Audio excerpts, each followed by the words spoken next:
કેમ છો સુરત? તો જો આજે તો છે શનિવાર અને આજે આપણે બનાવવાનું છે દાળ ભાત શાક અને રોટલી. અને આજે શાકમાં છે ટીંડોળા બટાકાનું શાક. અને જો શાક મસ્ત ચડે છે ત્યાં મેં કરી લીધા છે એમાં મસાલા. અને મસાલા કરીને પછી શાકને ચડવા દીધું છે. અને પછી આપણે બાંધી લીધો છે રોટલીનો લોટ. પણ ગરમી તો જો કેટલી પુષ્કળ ગરમી પડે છે.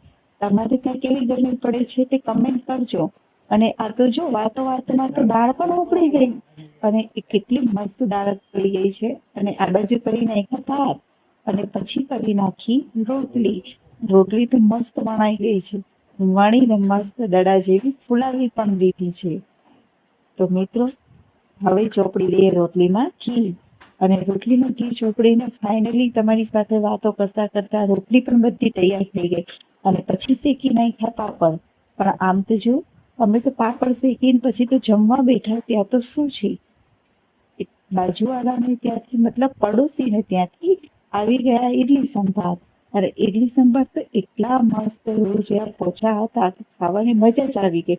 તો તમે પણ આવી જાઓ જમવા. Bye bye.